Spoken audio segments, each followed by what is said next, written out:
All right, let's have a look at vectors then, okay? So now we'll kind of get more into what we're going to be studying here in this class. And one of the big things, first thing we do is we start using vectors, okay? And we'll start with two-dimensional vectors. So if you're going to design that truss bridge, you know, this old railroad truss bridge, this is for Salem here. What you do, you could turn that into a two-dimensional problem with the two panels, the trusses there on either side of the tracks. And then you can start to find the forces in what are called the members of the truss. And the way you would start to do that would be to represent the members of the truss, the long, thin beams there. They're not really beams, but the members that join together to make the truss, is you would turn them into vectors, okay? Now you probably learned about vectors in probably trigonometry, or maybe it was college algebra, but at some point you started learning about vectors, and we use them quite a bit. And this is a good example. The mathematicians get out in front and come up with this theory and come up with these different things, and then engineers, the scientists come along later and go, oh yeah, I can use that little concept to model this. And they came up with vectors quite a few hundred years ago, but they're a very good way to model a force. So we'll start with force vectors, okay? All right, so I'm on page 120 here is where I'm at. All right, so a scalar is just a plus or minus quantity. So a mass would be a scalar. Okay, so you could just say something has a mass of 20 kilograms. And that would be a scalar. It's just an amount, a magnitude. Now a vector has the magnitude that a scalar does, but it also has direction. And you can use the parallelogram method of addition to work with it. So instead of just a mass of 20 kilograms, which is just an amount, you could talk about a weight, which would be 196 newtons, but also the weight has a direction, and of course that's down towards basically the center of the earth, okay? So a vector has a magnitude, but also a direction. So when we write these things up, we like to specify them. And we can do it in different ways. We can put an arrow over the letter. Or if they're what's called unit vectors, you put a little hat over the vector, a little inverted V there. There's a word for that, but I'm not sure what it is. And if it's in a book or typewritten, you boldface it, okay? So that's how you specify a vector. You put an arrow or a cap on it, a little hat, or you boldface it if it's type. All right, now there's rules for working with these things. And first rule is if you're multiplying a vector by a scalar, you multiply the magnitude by the scalar and you keep the direction. So if you have a 30-pound weight as a vector, that would just be 30 pounds down. If you're going to double that, it would become 60 pounds and the direction would stay the same. It would still be down. Okay?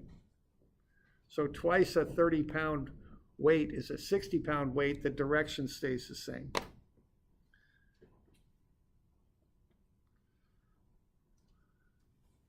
Now, what we often do is add vectors up. Okay? And when we do that, we can do it in different ways. But the adding up is a little bit different than just adding two numbers arithmetically because these things have direction. So you have to account for the direction when you add them up. One way to do it is use the parallelogram method, where you put the two vectors you want to add tail to tail, and then draw a line in perpendicular to each, and find the intersection of that line. So this line here is parallel to that vector. And then I could do the same thing with the other. I've got this vector right here, and I could draw a line parallel to it. And I would put those parallel lines at the heads of the two vectors. And then I would see where they intersect, where they connect. All right? And where they connect is where my resultant vector would go. The resultant vector is the sum of the two that you've added together. So they intersect here, so my resultant vector would go off like so. Okay? So that's the parallelogram method of addition for adding vectors. Now, a quicker way to get to that, instead of doing all this parallelogram type approach, is just to take one of the vectors and kind of put the tail of one vector on the head of the other right there. And then you just have a pathway described. Then to get the resultant, you just start at the beginning of the first vector and go to the head of the second vector. So you can add these vectors either way. Okay. And I like the head to tail method because I can add more than one vector. Okay. I've got more than one vector I can link together. I can add as many as I want.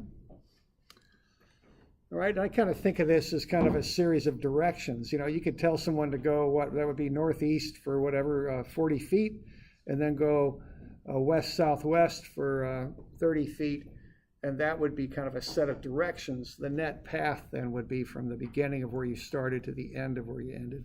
So it's another way to think about that. Now you can subtract vectors also, just by taking the negative of the one you're subtracting, which means you turn it around, change its direction. So A minus B would be the same A as before, but now B goes the opposite direction. Okay. Is everybody okay with that? Do we got any questions on that?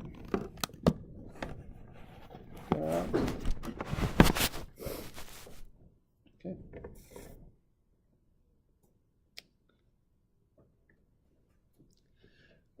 Now, when you add vectors together, you're placing the vectors, head to tail to add them together. You can do the reverse of that process and resolve a vector into what you call components.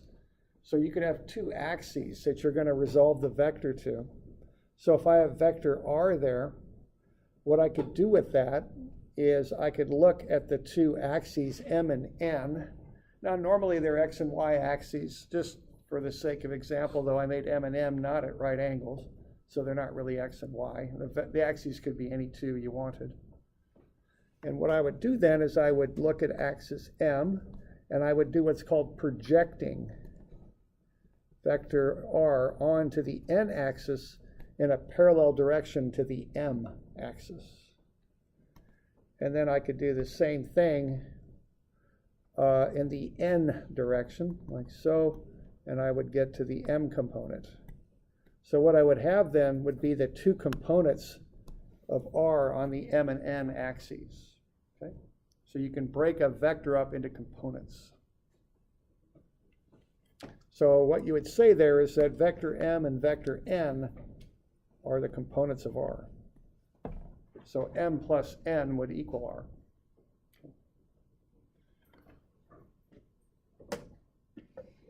Are we okay with that?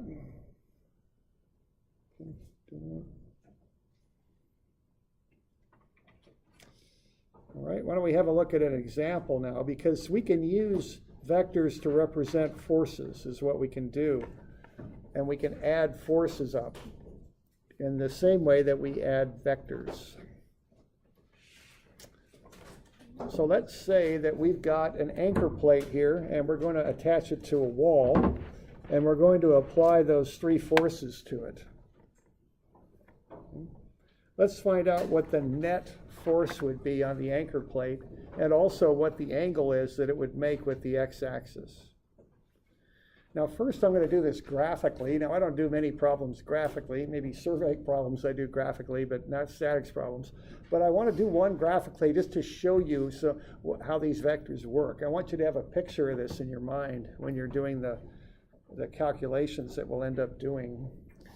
So I've got three forces there pulling on that plate, and what I'm going to want to know here is what's the net force on the plate. So when I anchor that plate to the wall, what net force is pulling on it? And as it turns out, the net force will be something like that, okay? And let's see if we can find this net force. Now, if you're going to do this graphically, what you would do, you'd call out a scale. So I'm going to use 1 centimeter as 10 newtons.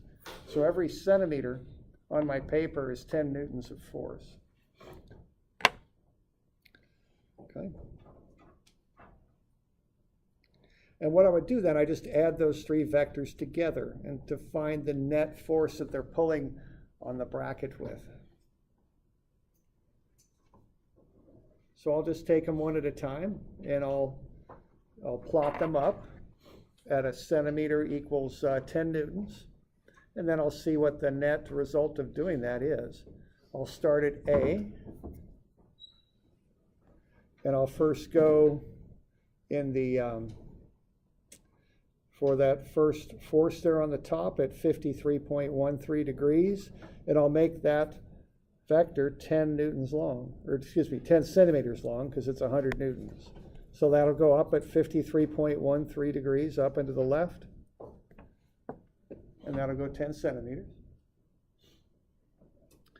And then I've got that smaller one, that 30 Newton force, which is horizontal. So I'll just go directly to the left with that one. So that'll come on over there, and that'll be 3 centimeters. And then my last one there, I'll go down and to the right, 13.416 centimeters. Okay. So when I add those 3 forces together, I do it like that, sequentially. And then what I would have then, when I join those together, I would just start from where the plate begins, and I would connect a vector directly to the head of the last one I added to the string there. Okay? So there's my resultant vector. So if I pull on that plate with those 3 separate forces, the net force goes down and to the left. Okay? And what I would do, I would just put a ruler on that thing and measure it. And it looks to be about 13.5 centimeters long, there about, no, I'm sorry, 15.5. So from my ruler there, a bit hard to read, but 1, 2, 3, 4, 5, 6, 7, 8, 9, 10, 11, 12, 13, 14, 15.5. So that's about 15.5 centimeters. So that what that would mean is the net force then is 155 newtons. Okay. Y'all okay with that? Okay. And I could also get a protractor on that and measure the angle. So I could put a protractor there, and that looks to be 10, 15 degrees thereabouts.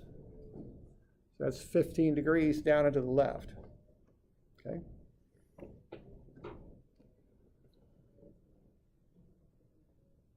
So there you go. So I've got that resultant vector on my graph paper is 15.5 centimeters long, which is 155 newtons, and it's down and to the left at 15 degrees. Okay. Now the fact those are all kind of 1s and 5s is just coincidence. There's no significance to that. All right. So that's the picture I'd like you to have in your mind when you're playing around with vectors. That's really what you're doing. You're modeling the amount of force as a length on a piece of graph paper, and you're adding them together, plotting them up together, basically. So we got any questions on that? We okay with that? Okay. All right. Now, of course, when we're working out force type problems, we're not sitting around all day with graph paper and a ruler and a protractor. You know, that isn't really what we do. But I do want you to have that picture in your mind, okay? Now, what we do is we formalize this vector process a little bit. And there was a mathematician, Descartes, I think, French fella, a long time ago, maybe 250, 300, no, more than 300 years ago, I think. He was the first one who combined geometry and algebra and put them together. He was a smart fellow, I think. Did a lot of stuff. He was a philosopher too. All right. So when we do this, here's how this happens here. If we look at a 2-dimensional vector, and I'm on page 140 now, it's going to have components in the x and y axes. So you can take that vector and project it onto the x and y axes, and you'll get its components like that. All right? So you can take that vector FA and convert it into FAX and FAY on the two axes. Now, the x and y directions can be signified with vectors of magnitude equal 1. They're called unit direction vectors. So the I vector points in the x direction and has a magnitude of 1. The j vector points in the y direction and has a magnitude of 1. So you can call out those directions for x and y with the I and j. They're called unit vectors. And they're just a way of specifying direction. Okay?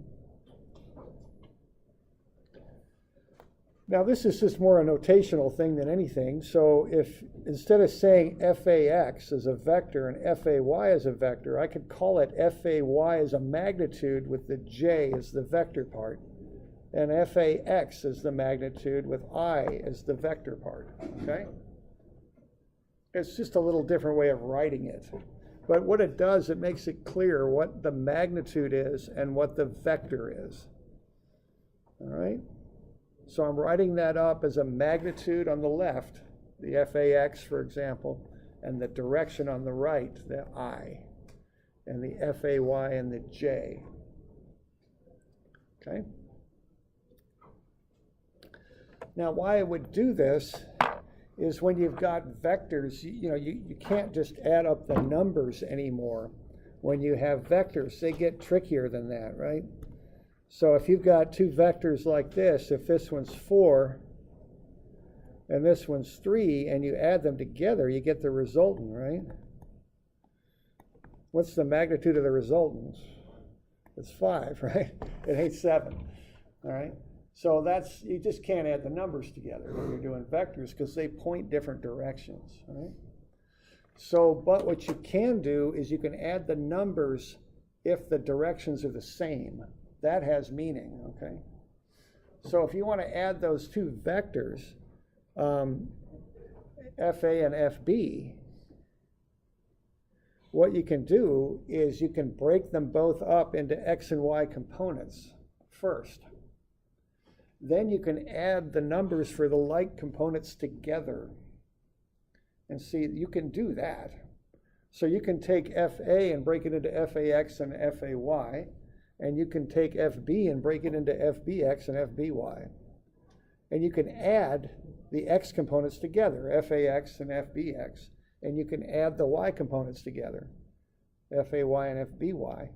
And that will get you the x and y components of the resultant. Okay?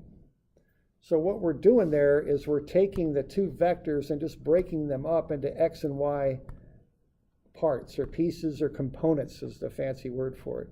So I got the two x components like that, and then I'll have the two y components like so.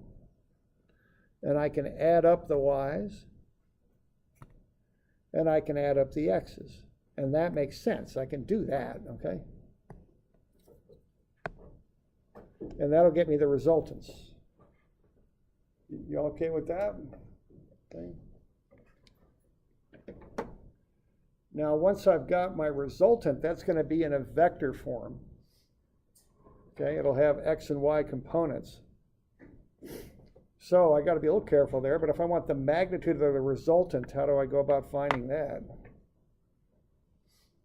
Magnitude is how big it is. I got the x and the y.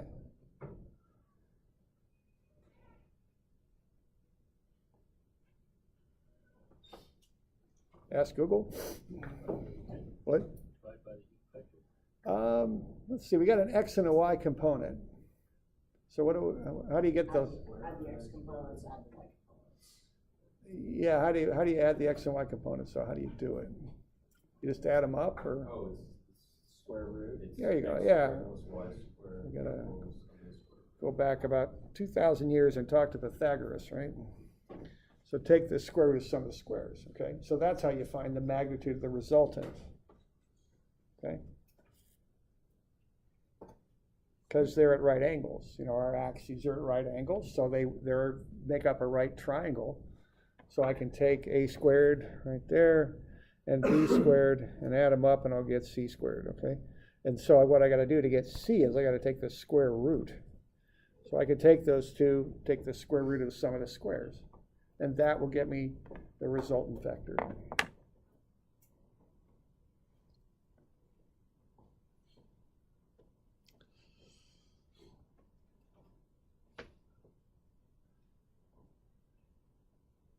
Now, how about the angle? How do you find that?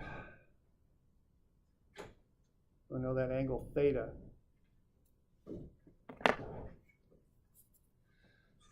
Say we don't have a protractor this time.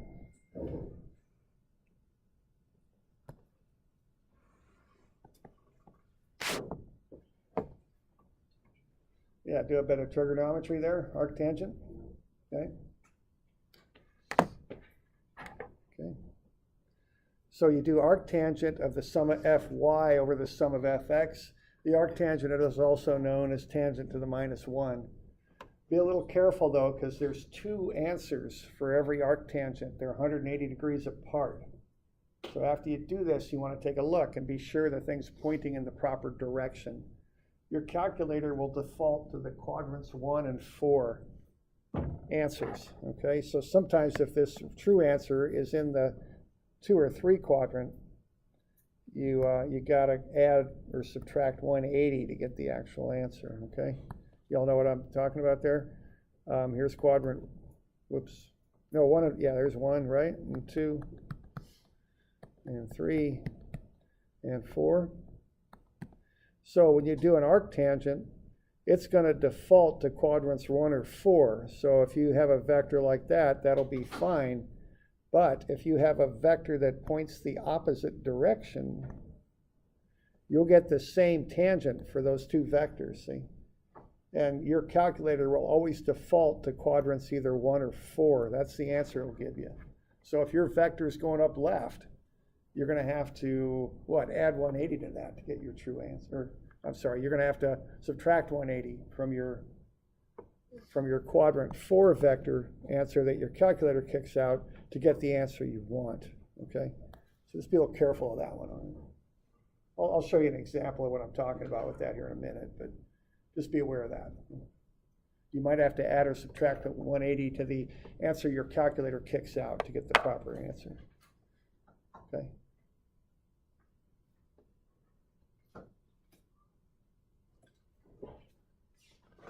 All right, let's have a look at an example of this, and this is probably page 150, be my guess, I'm not sure, but is this 150? Yes. Okay, thank you. 150. Same problem as we did before graphically. Now let's just crunch the numbers and do it that way. All right?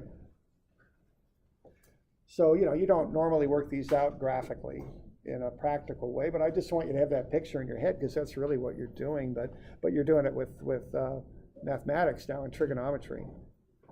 Okay? So let's see what we can do with this.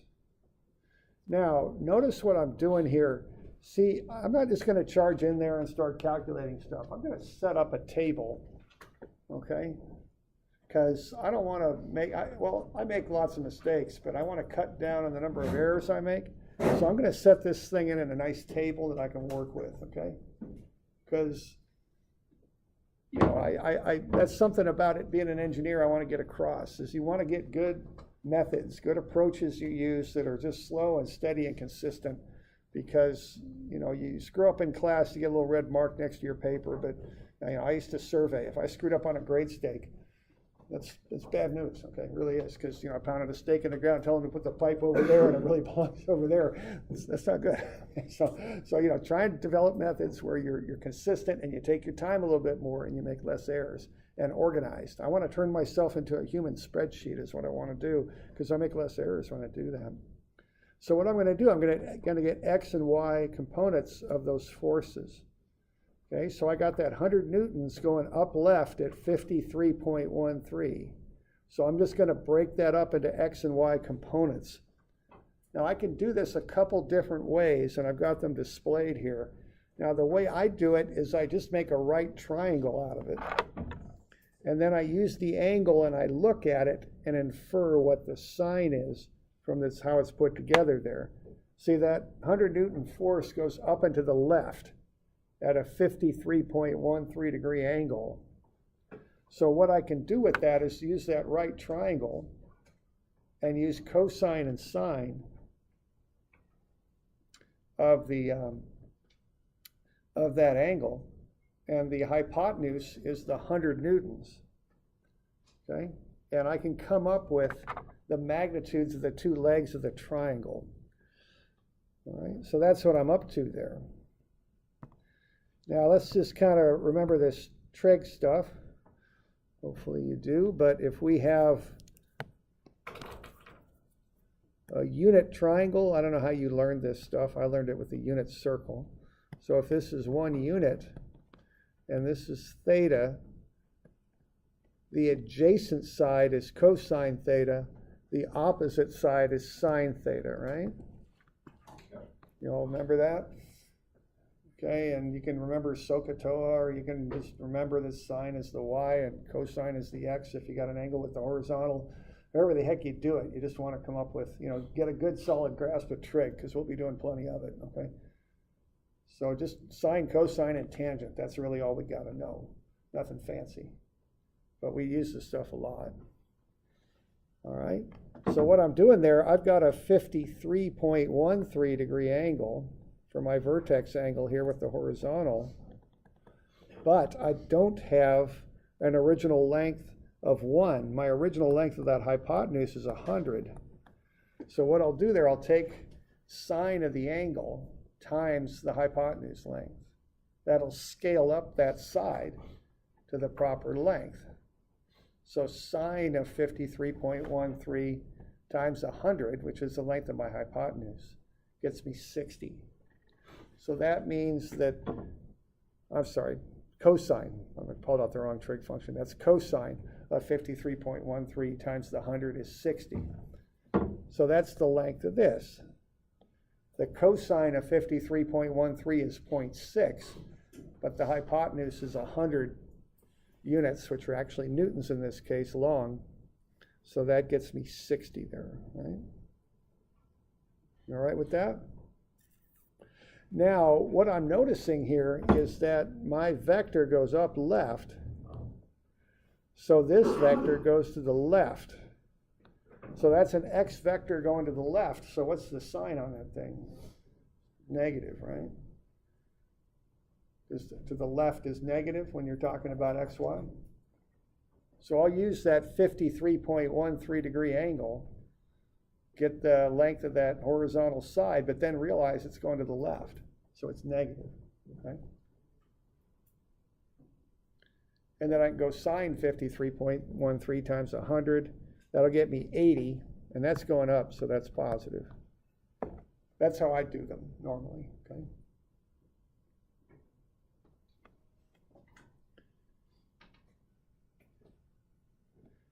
Now, the other way I could do it is always, by convention, use the counterclockwise angle from the positive x-axis. If I do it that way, I don't have to worry about the signs. I just take cosine 126.87 times 100 and sine 126.87 times 100. I don't need to worry about the signs if I do it that way. What I just did there, I said, okay, I got a straight line here that's 180 degrees. And I'll subtract off the 53.13, and what I'll end up with is 126.87. Okay? So you could do it either way, whatever way suits you. I do it visually. I just make a triangle out of it, look at the angle, and just realize x is positive right and negative left. This particular one is negative because it's to the left. Y is positive up. Negative down, that's up, so it's positive. Okay? Negative x, positive y.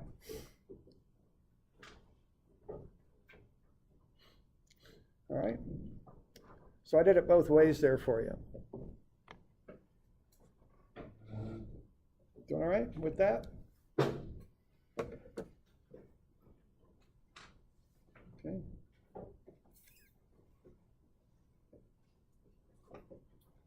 Okay, the next one is just going to the left with 30. That's negative 30, 0.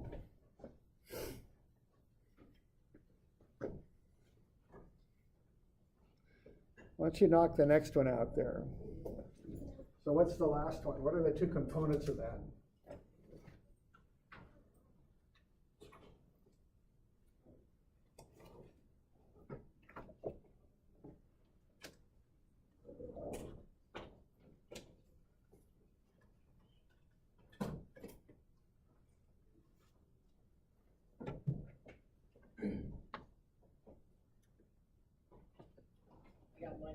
a 60 and minus 120. Yeah, sounds about right.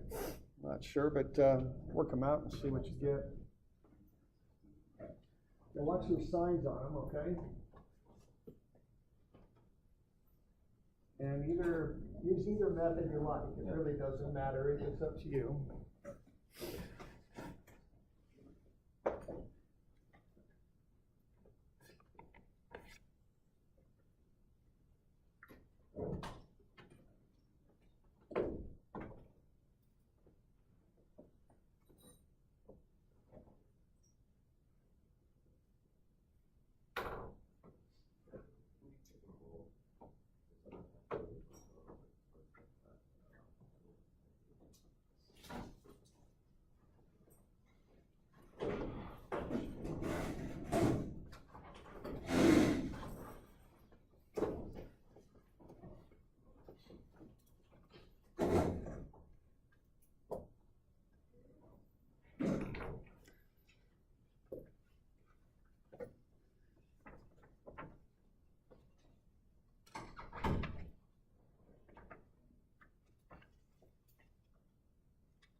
So you got the 63.43, or you could add 180 to it, either way, and just do the sine and cosine, get the two components, okay?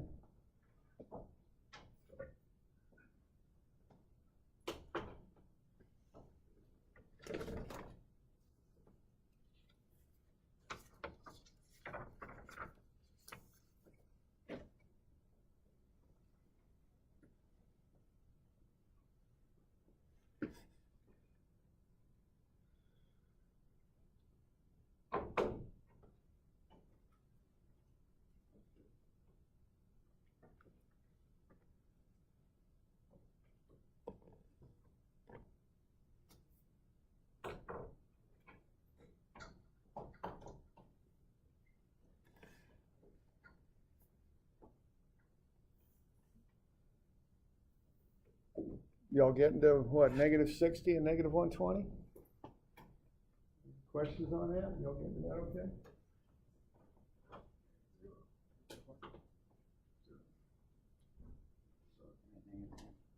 Oh yeah, for that one. Yeah, that's just one of the ones. Oh, I'm ready to go. Okay, never mind.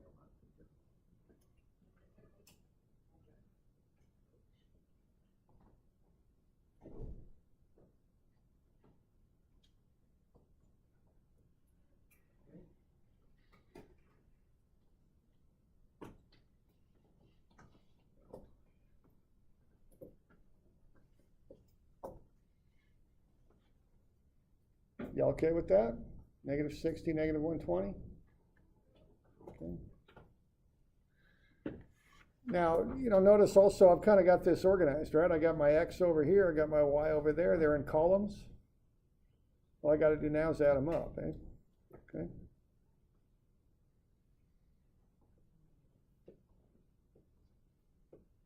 So when I add them, they'll look like that. I'll just get negative 60, negative 30, and negative 60. That's negative 150 for the X. And 80, 0, and negative 120 is negative 40 for the Y. So there's my resultant vector. That's the net result of adding those three forces together. I get an X force and a Y force. Okay? So if I'm going to design that connection of that bracket to the wall, this is what it's got to resist. 150 in the X and negative 40 in the Y, or negative 150 in the X and negative 40 in the Y, okay? And that's how those are the numbers I'd use if I'm the person who has to figure out how to connect that bracket to the wall right there. That's the net result of pulling with those three forces. Okay? Would you write the answer as a vector, or would you just write the I would put it in some sort of vector form just so it's real clear, what's going on there. I think yeah, okay. So I guess if I were to be, kind of formal about this, I would say FR is equal to negative 150I minus 40J And then I'd put the units right there, like that. Would either way be okay on a test? Usually I like units on a test, which we're gonna do more with it. I kind of put the units in later, but yeah, I'd want units on it for sure in a test. I'm not a real stickler on this format or that. I just want something clear that I can follow. I do want units on things, so. All right. So I think we'll finish this one up tomorrow. Now remember at noon, if you want some pizza, there'll be some over there in the engineering lab. Is there one more on the homework problem? Yeah, I got one more. So the extra one will be a graphical one. It's on page 121, okay? Or excuse me, I'm sorry, no, number 122. This is a homework, right? Yes.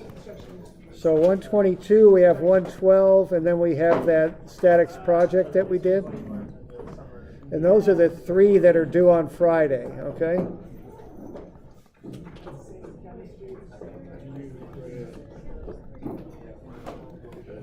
And let's see, that's the 29th. Okay? So 122 will be part of what's due. Yeah, hang on just a second.